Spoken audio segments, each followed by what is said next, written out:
Hi there folks, Joel Self, Outdoor Instructor here. Welcome back to the YouTube channel.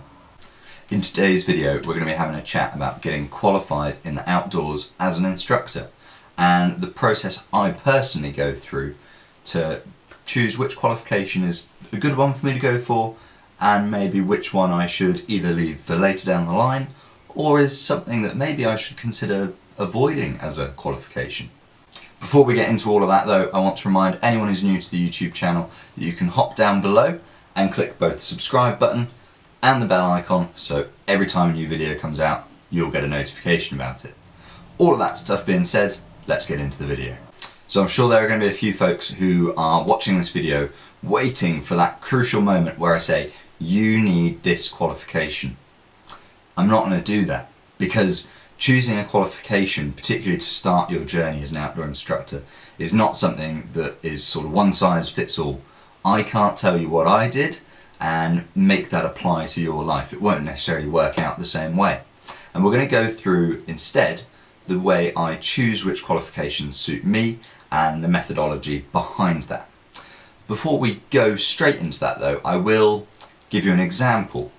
One of the first big qualifications I did, and one of the ones that I was looking to get when I was getting into the industry, and that's the CWA as it used to be called, but it's now been renamed the CWI, so Climbing Wall Instructor qualification, and that allows you to work on both indoor and outdoor artificial climbing walls as a climbing instructor. Now it's only for top roping rather than lead climbing. There are then further qualifications to progress towards that. But this entry-level qualification was a brilliant one for me, and we're going to go through today the method I used to choose that and some of the reasoning, and I hope you find it helpful. So if you're getting into the outdoors and you're looking at getting qualified, you're going to need a plan, and I don't just mean the word plan, I mean P-L-A-N, plan. If you don't have a plan, you're going to find yourself in a world of difficulty picking the wrong qualification that either doesn't suit you or doesn't suit the opportunities you're going to have in the outdoors. So what does this mean? P is for passion. You need to pick something that you're really excited and passionate about. If you want to become a climbing instructor because you love kayaking, where's the logic in that?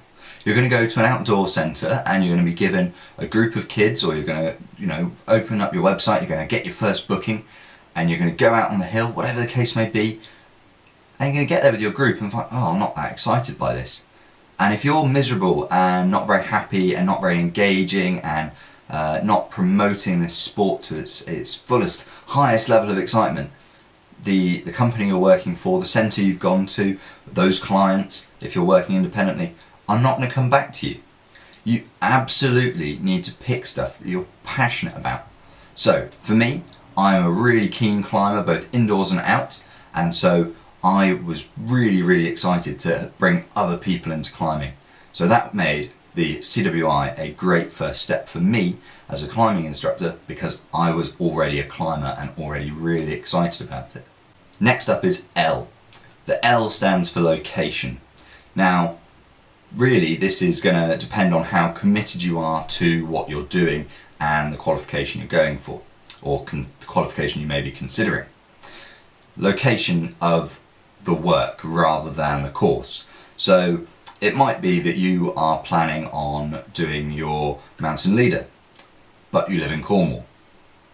There's not many mountains around Cornwall, at least the last time I checked. So if you have the mountain leader and live in Cornwall, how far are you going to have to travel to a location where you've got some mountains to do the work? You see the slight issue there? So the location of the work, are you going to have to travel to it or are you going to have to move there? And then you have to weigh that up against the security that qualification and the subsequent work is going to offer you.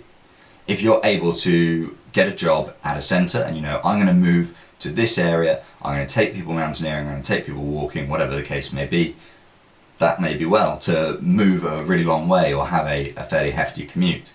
But if the work is going to be fairly sporadic and maybe it's something you're planning on doing part-time, there's no point driving to North Wales 6, 7, 8 hours from where you live if that's where the work is and you live miles and miles and miles away. Now that being said, This doesn't mean that you have to already be in the place where the work is going to be carried out. But for me, when I came to choosing the CWI as a good qualification for me to start out with, a climbing wall had just been built in the town that I was living in. So it was perfect timing for me to get qualified in that. And I've now later on gone on to run that climbing wall. I now run it on a daily basis and manage the centre and all the sessions that take place there. So the progression has all come from this one qualification. A is for action. What actions are you going to have to take to get this qualification? For example, are you going to have to go out and log lots of climbing if it's a climbing qualification? Are you going to have to get out and do lots of paddling? Do you have to take groups out? What steps are going to be involved? Now, the awarding bodies are brilliant at putting out this kind of information. So for example, the mountain training guys who run all the sort of climbing and mountaineering qualifications here in the UK, they put out heaps of information in their syllabuses. So you absolutely want to get onto their website and check those out before you go and commit to the qualification.